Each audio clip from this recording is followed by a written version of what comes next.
Welcome to Freedom Grows. My name is Lisa, and today I am going to talk about a very important step to take before you transition your indoor plants to the outdoors. Now, especially if you're in a colder climate, now is the time, we're in April, so now is the time when people are thinking about transitioning those plants. This step that you need to take is called hardening off.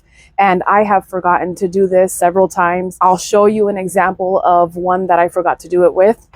But what happens is if you just bring the plants from the indoors, which they're not dealing with any of the outdoor elements like sun or excessive wind or heat, things like that. They are under grow lights maybe or by a window. They have AC in the house.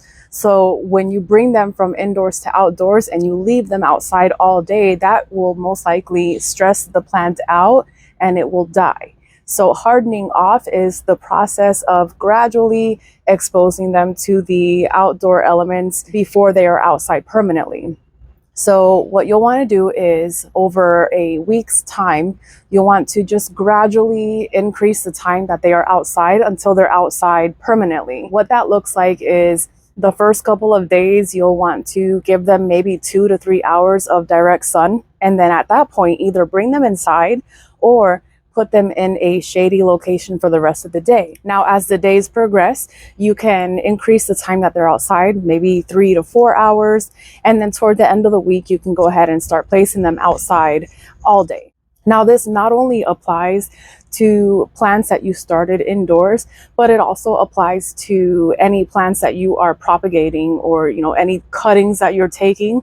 If you're taking a cutting, let's say a basil cutting or a cutting from a tree, and you're placing that little cutting into a smaller container and then you just place that outside, it's going to stress that little cutting out. So you'll want to do the same thing, just harden it off before you place them outside permanently. Now, I forgot to harden off one of my cuttings. I took a cutting of my Barbados or acerola cherry tree and I just placed it outside. I repotted it or added it to a little small container, placed it outside, and it died. And I'll show you what that looks like here. Now I'll go ahead and take it out so that you can see completely crispy dead. So I'll take another cutting. I'll make sure that I harden this one off and then I will try again. Let's go ahead and try this again. This is our Barbados cherry tree. It is coming back to life after being highly stressed out. This was dug up from the ground from my previous home and placed into this container. Reason being, we sold our house and I wanted to bring this with me.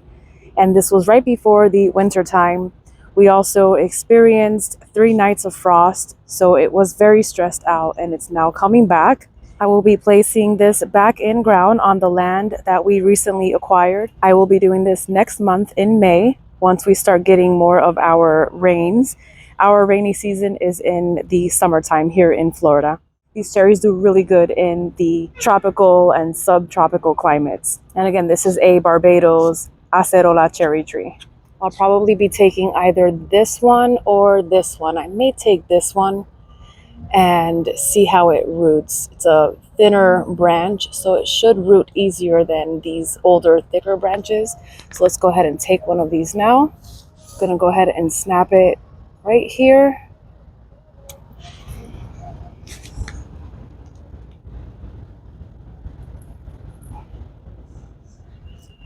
Next step is to remove most of these leaves, and I will be leaving the top 2 or 3 sets. Reason why we want to do that is because we want the plant to produce less energy in the leaves and more energy down here forming roots. So the more leaves that we have on here, the more energy it will try producing to keep these alive or continue growing leaves versus roots. And right now we want this to focus on roots. Okay, most of the leaves are now gone and I will go ahead and place this in our soil. Now, because we had the previous cutting in here that died, I don't have to add anything else to this soil. The soil already has more nutrients in it, like worm castings, a little bit of compost. I would normally dip this end in a rooting hormone, a natural rooting hormone like raw honey and cinnamon, but I don't have that on hand with me right now, so I will just place this in the soil. Go ahead and pack the soil in a little bit so that it has good contact with the root side of the cutting and to prevent it from falling over with the wind.